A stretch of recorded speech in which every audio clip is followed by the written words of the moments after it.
Hey there, welcome back to another video. This time around, it is my review of the 1982 horror classic Poltergeist.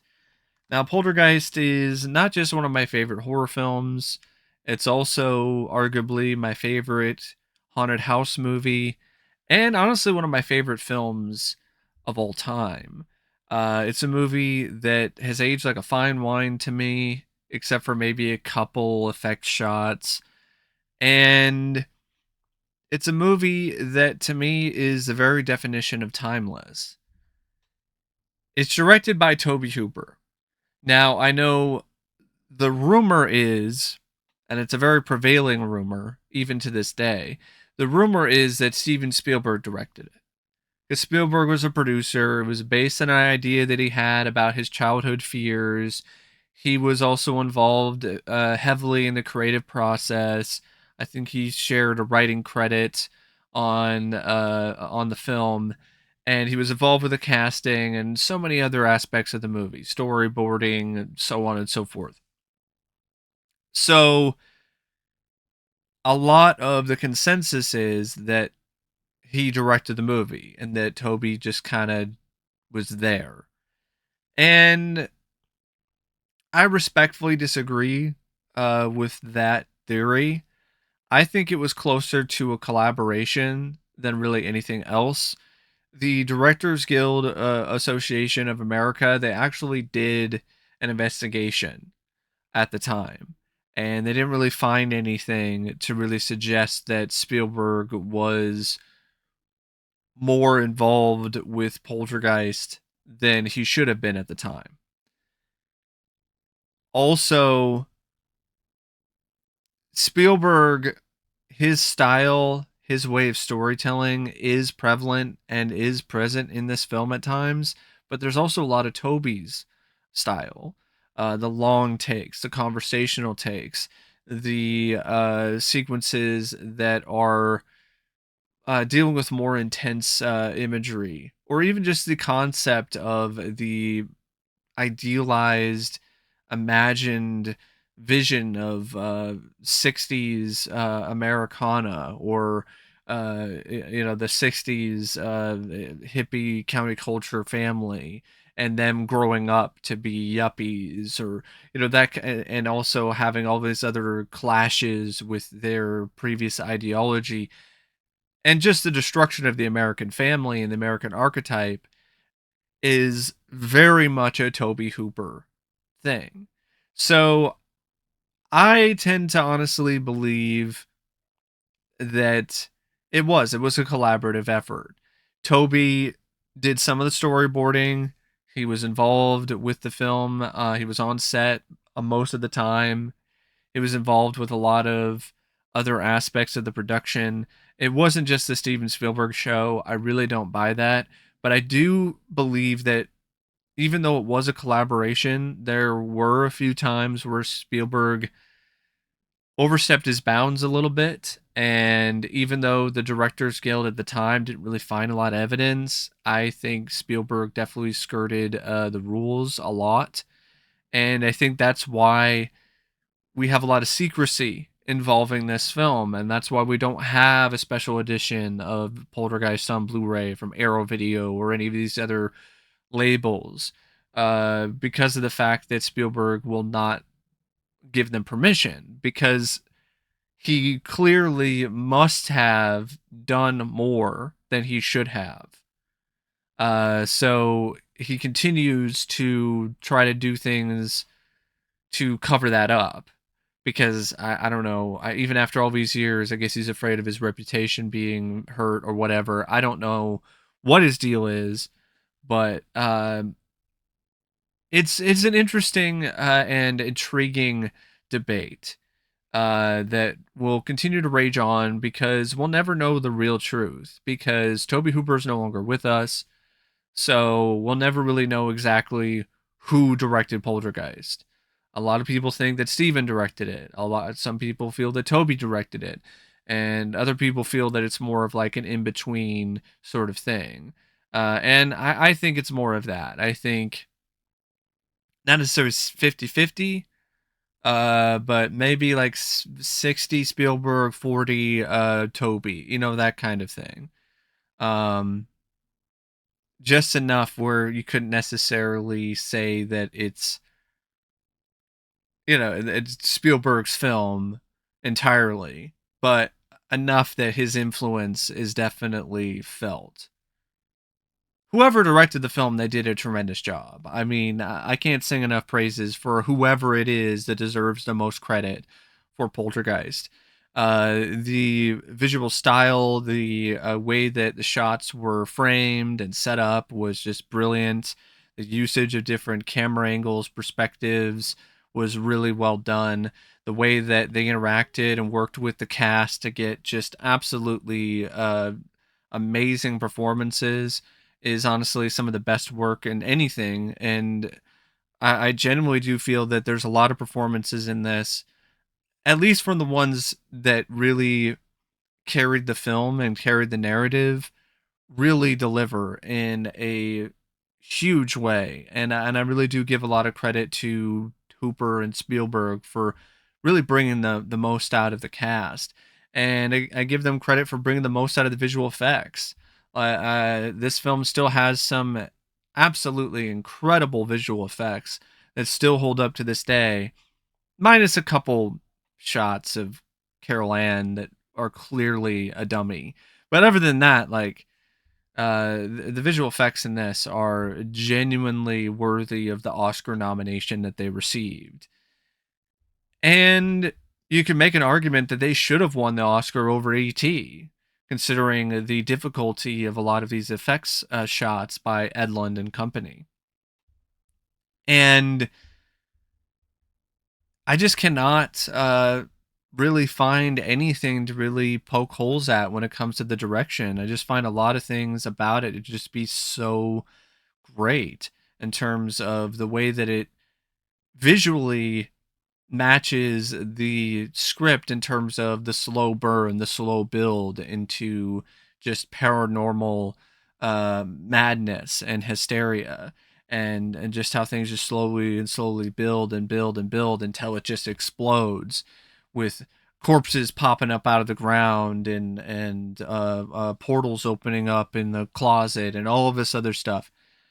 And one of my favorite shots in not only this film, but just in cinema in general, is a scene where Diane Freeling, she's trying to get to her kids because the horror has returned and the house isn't actually clean. And there's this shot in a hallway where she's running down the hall and the hallway extends as if it's getting longer and longer. And I just love that shot. It's one of my favorite shots in all of cinema, and it's so well executed. And there's so many other shots like that throughout this film. The Poltergeist is just a great example of just peak direction and just talent behind the camera. And then you have the film's genuinely special and stellar screenplay by Spielberg, Michael Gross, and Mark Victor. And one of the biggest and one of the best elements of this script to me is how the writers really provide a genuine heart and soul to the film by how they write the family of the Freelings. And what I mean by that is it takes its time to really build the Freelings into not just a family that is there for entertainment purposes, but a family that feels real, that comes across as genuine, that you connect with on a deeper level, that you learn to actually legitimately care for and like. And it takes its time to do that because, in a lot of ways, Poltergeist is kind of a slow burn. Like, you get some of the supernatural stuff with the earthquake and the TV scene and so on. But even after that, it's just slowly building up to a supernatural crescendo. So it takes its time and really builds these characters. And as a result, the horror, once it does enter into the Freelings' home, it becomes so much more powerful. It becomes so much more impactful. It becomes so much more terrifying because you have connected with the Freelings on a deeper level. And I think the script just does such a stupendous job doing that. And everything else just kind of falls into place uh, as a result of the strength of the film and the heart and the soul of the movie being the family and the family dynamic, and how the script ultimately revolves around that. So when Carol Ann gets lost in the netherworld, gets taken to the netherworld, it's something that is genuinely emotionally devastating. Like, you really do feel sad, and you are rooting for the Freelings to get her back from the beast and to return her home. And that also elevates a lot of the tension, a lot of the suspense throughout the script. And speaking of tension, that's another thing that is just so terrific about the screenplay. I love how it just it's like it's slowly winding up a Jack in the Box at times, where you're just waiting for the next moment where it's gonna jump out and it's gonna scare you, but it does it in such a way that it almost lulls you into this false sense of security until it just has a tree smash through the window and try to eat one of the kids. And it plays around with a lot of genuine fears that a lot of people have, and some people still have to this day, like the fear of the dark, the fear of the unknown, or fear of clowns. Like, I don't know about you, but the dang clown that Robbie had was pretty terrifying just by itself. When it comes to life, it just reaches a whole other level of terror. Um, I don't know what the hell that kid was doing with that creepy ass clown. Like, I can't be the only one who's like, get that shit out of here. Like, why is that there? Why do you have this thing? It seems like he even doesn't like it, and he doesn't want it there. There's even a scene where he's trying to cover it up with a jacket one night because it was creeping him out so much. Yeah, get that out of here. That already looks like it's possessed. But yeah, I just love how playful the script is too when it comes to its concept. It has fun with it in a way where it also really ties into this false sense of safety, and like, oh, it's not that serious, it's just pranking, it's just being a little mischievous. The scenes where it's causing a glass to break, or the silverware is bent, or the chairs are stacked up on top of each other. And it also directly connects with how the Freelings are approaching it, at least how Diane is approaching it. She's approaching it as, this is fun, this is different, I'm open to this, this is something that I think is kind of cool. But the father, uh, he's the complete opposite. Steven is like, this is messed up, and I don't know how to deal with this. And I love that contrast. I love how it contrasts your typical thoughts of a family as well, with the scenes with the mom and dad smoking weed. Like, that is a very harsh contrast to what you think the typical suburban mom and dad are doing when their kids are in bed and they have some time to themselves. Or the scene with one of the daughters, the oldest daughter, um who is played by Dominique Dunne, Dana. So you have Dana. There's a scene where she tells these construction workers basically to screw off, gives them the finger. That's not the kind of stuff that you normally see when it comes to this typical slice of life in a suburban American family, especially not around uh, this time in the early 80s, and definitely not from a Spielberg film. So I really like that about the movie. And I also like how it introduces other characters. It takes its time with them too, like Dr. Lesh.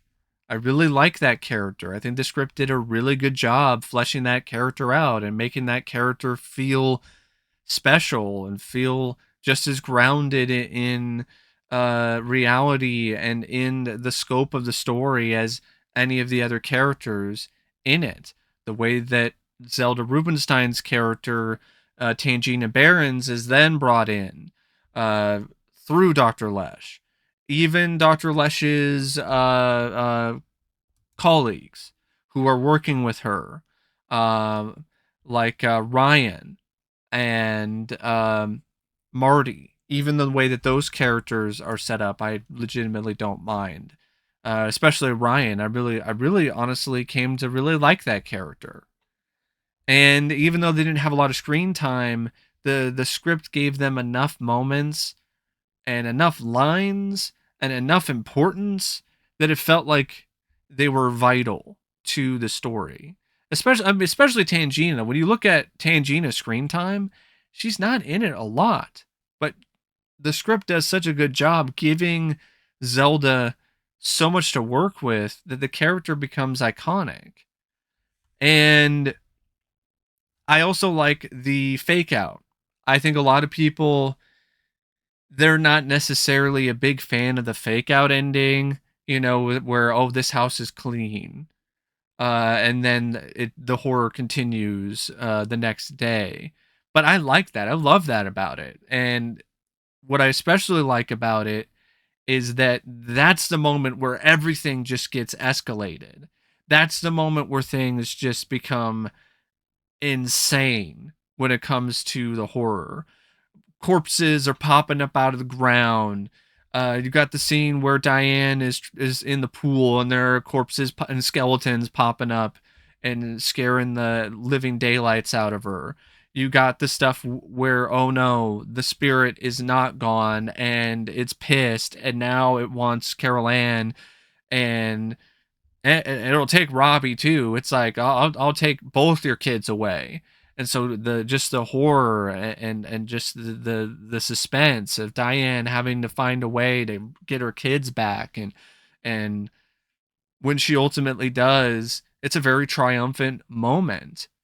And because the film really does such a amazing job establishing her character and showing her journey throughout the movie, that she starts out as, your typical suburban housewife, who, will have some fun sometimes and buck the trend and smoke some weed, but she's not really portrayed as somebody who you would necessarily see as, let's just say off the bat, a strong character who's emphasized by her strength.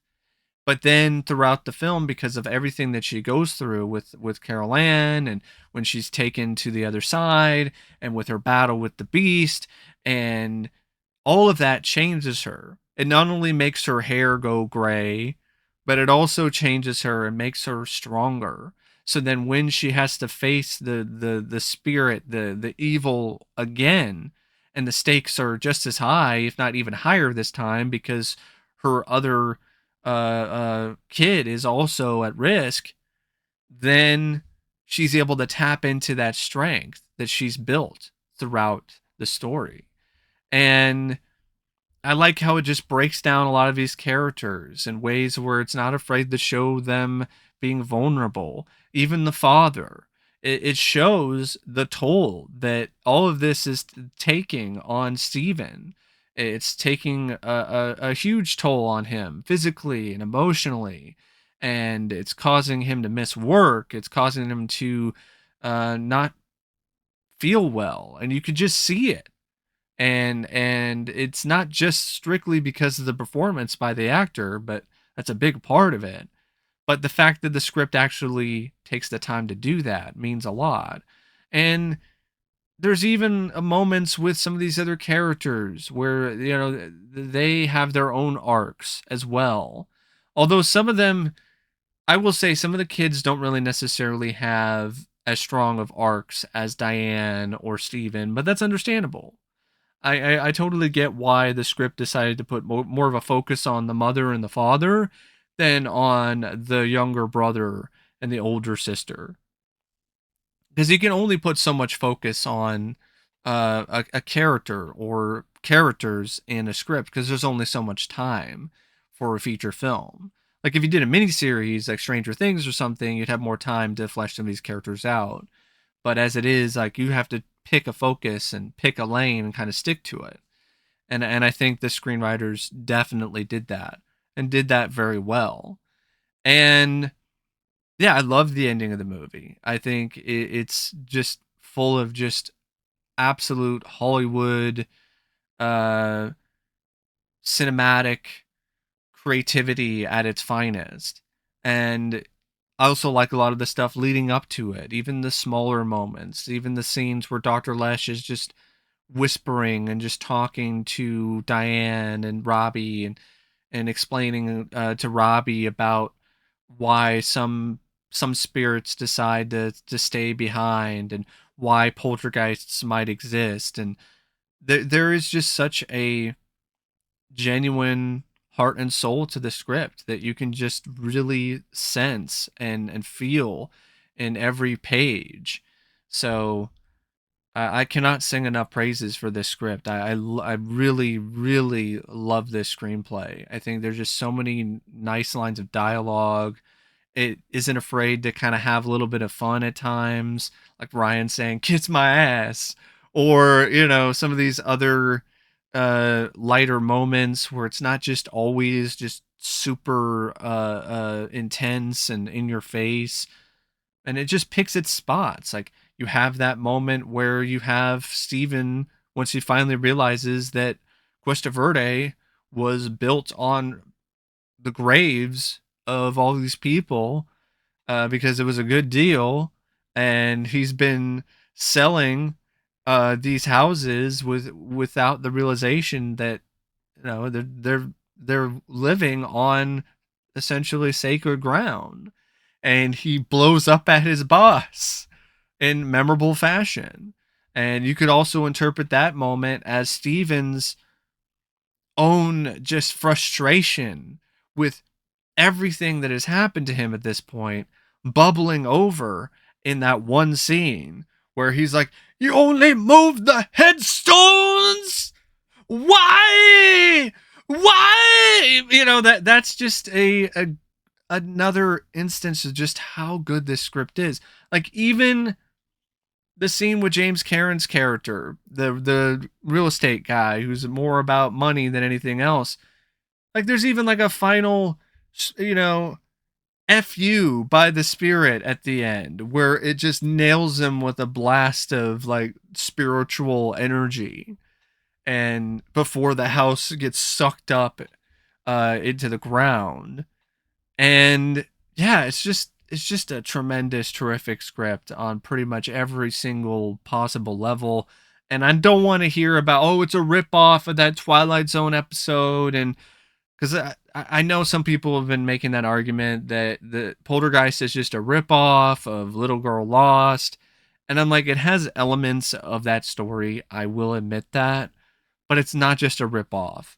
It puts so much effort into creating more of a deep and more of a complex story around that concept, and does enough things differently that it's not even remotely close to a ripoff to me. Uh, and yeah, it still really holds up as one of the best scripts of its type and of its day.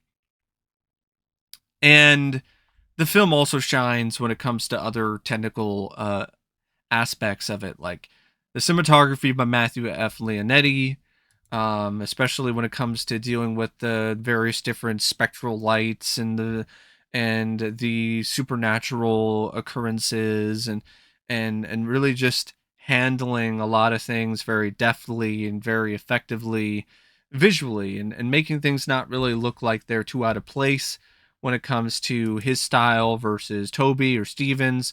And both of them just really collaborated really well, or all three of them, if you want to make that argument.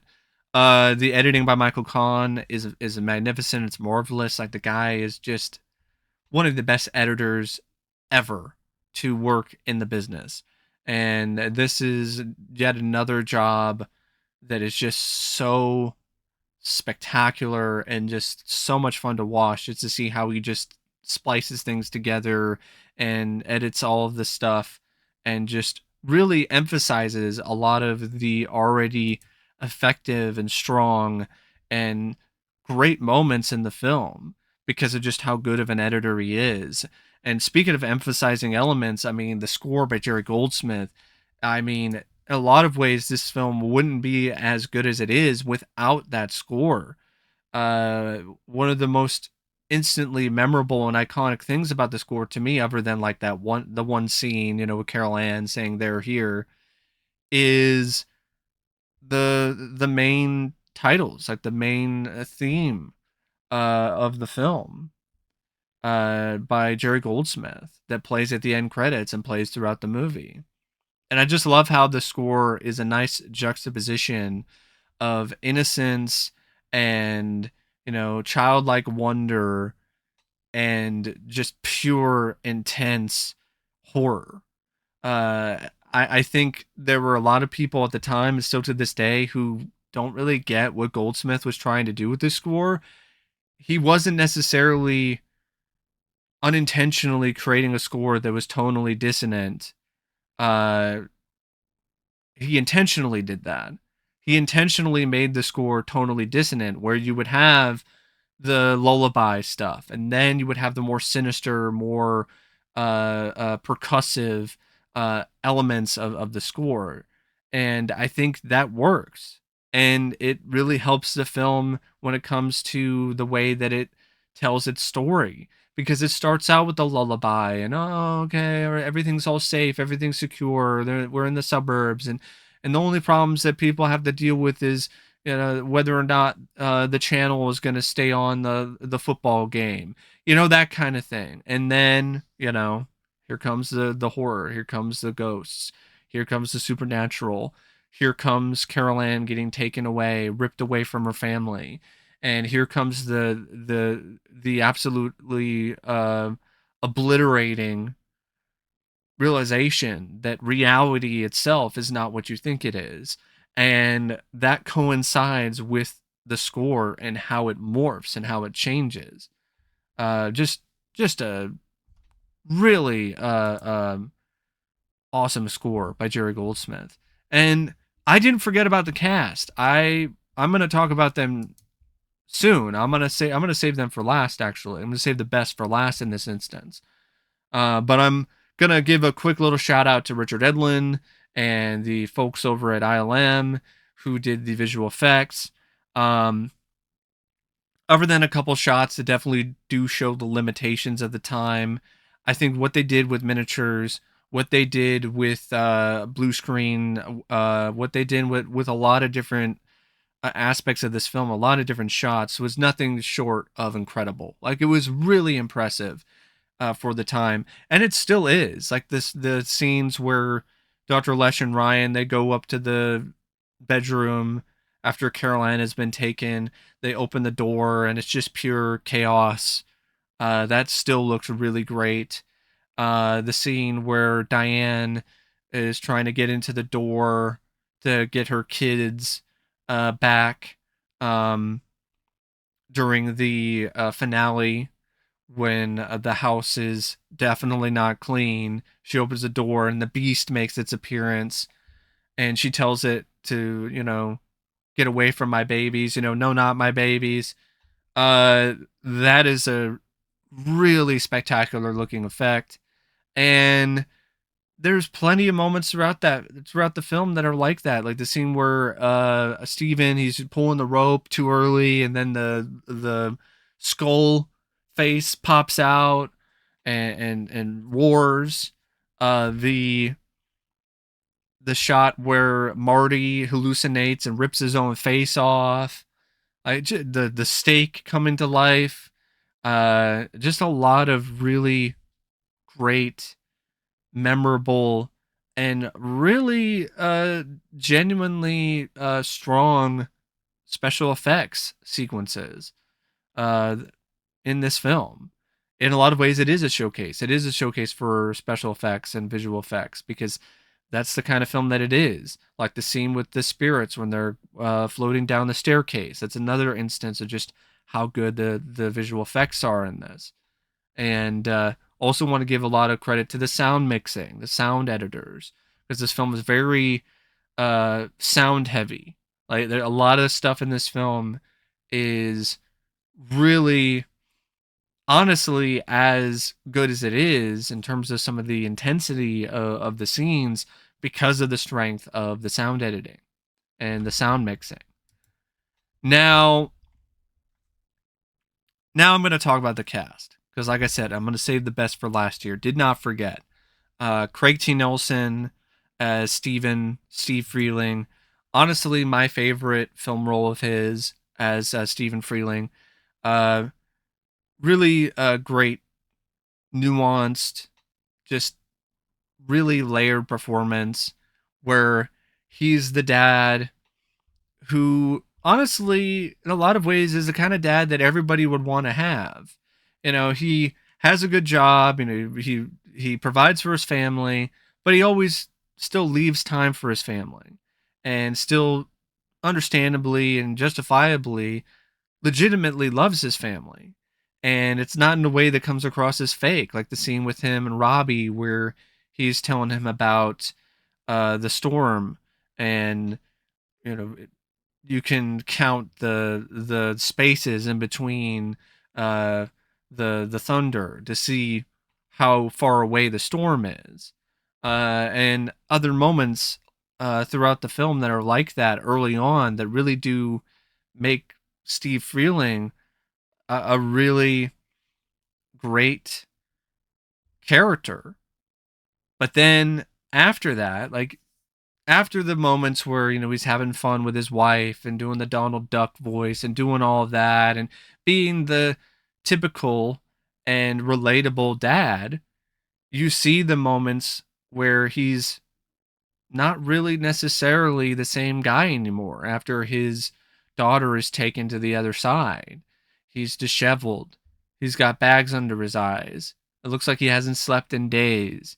He's depressed and he's really not necessarily at all what he once was because of just the weight of everything and how the toll that it's taking on him.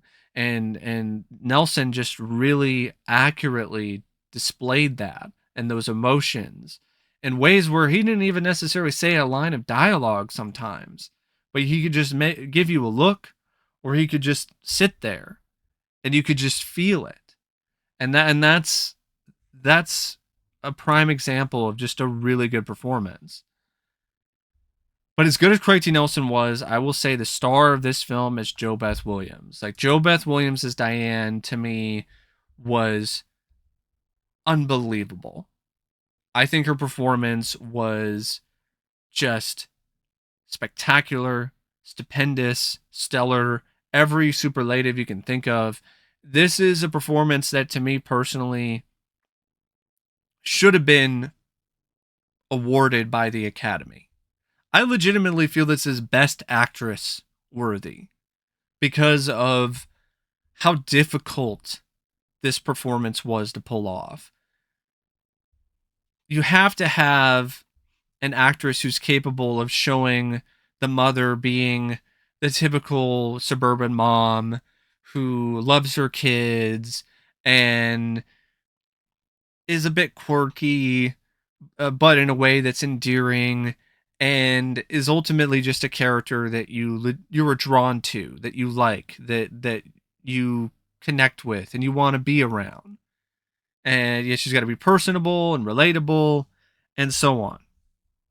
but she's got to show this character have an arc, to show Diane go from your typical suburban mom who's a bit, a bit silly at times, but not someone you would necessarily take seriously in an intense family altering moment, like a moment at the end of the film where she has to pull her kids away from this spiritual vortex. You wouldn't necessarily buy that she would have that strength in her, at least not from your first initial perception of her. So she has to show that she can accurately and believably progress throughout the film to that strong character. And she does it in a way that's almost effortless. Like, it's just seamless. And not only that, you show the vulnerability of this character, you show her be afraid and fearful in a way that is legit and doesn't come across as forced, but you also show her be emotional in a way that equally doesn't come across as forced. She easily could have delivered a very uneven performance that could have been too schmaltzy, too hokey, because of scenes like the one where Carol Ann's spirit goes through her and she says, that's my baby. And just like she has the scarf and she's going around the room and it's having people smell it and it's be like, you see, smell it, it's my baby. Like, that's the kind of stuff that if you had a less capable performer, that could really come across as cheesy. But she was so great and just made that scene work.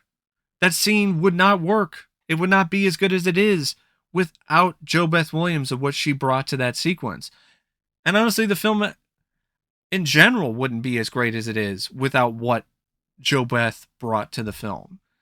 So, because a lot of the movie really hinges around her, it hinges around Diane as a character. So, yeah, I just love this performance. I think JoBeth Williams is just an underrated actress, period. I don't know why this didn't catapult her into even bigger stardom, but it is what it is. But yeah, JoBeth Williams is just absolutely brilliant in this. Beatrice Straight is also really strong as Dr. Lesh. Has some scenes where she's just straight up whispering and you're glued to the screen because she has so big of a presence. Um, Dominique Dunne as Dana, Oliver Robbins as Robbie. They're there to me. Like Dominique Dunne, she's not in it a lot, and her character really isn't given a whole lot to do other than be the typical kind of older sister who has an attitude. And then throughout the film, once things are just getting more and more crazy and the supernatural is really starting to affect her and her family, she gets more and more hysterical. Um, so there's not really a lot for her to do acting wise, but she still handles her own fine. Oliver Robbins, is kind of, once Heather O'Rourke gets taken to the other side, he kind of replaces her as like the cute kid. So it's that kind of thing going on with that performance. So sometimes there's some lines that are a little clunky from him, but he was fine. Like he wasn't annoying or anything, and I think he easily could have been considering some of the dialogue that he was given. But he was definitely likable enough. Heather O'Rourke, just precocious, just cute, and just a really great example of just this childlike innocence. You could understand why these spirits from this other side were drawn to her and drawn to her energy. Um, just very precocious, very charismatic, even for an actress as young as Heather was at the time. Um, the only other actors I think I want to mention are Martin Casella as Dr. Marty Casey, um, the skeptic of the group, of the group of investigators who were investigating the paranormal, who were asked by Diane and Steve to help them. Uh, Richard Lawson is Dr. Ryan Mitchell, an early example of an African American in a horror movie who doesn't die first. In fact, he doesn't die at all. In fact, he helps Diane and Steven uh, get Carol Ann back. He's the one that writes the numbers on the tennis balls and throws them into the portal, and he's holding the rope so they can go through the portal. So he's actually really important in terms of how Carol Ann and Diane managed to get back to their realm safely. And of course, Zelda Rubinstein. I mean, Zelda Rubinstein as Tangina. Her performance was just very surreal, but in a good way. And I think that was really the point. It was trying to have a character actor who could really bring something very unique to the film. And I do really do feel that Tangina is a unique character in herself, just by herself and on her own. But Zelda just brings a certain element to that character that I really don't think anyone else could have. And yeah, might as well mention James Karen as Mr. Lewis Teague, who is the real estate developer head honcho. Um, he played a good smarmy businessman.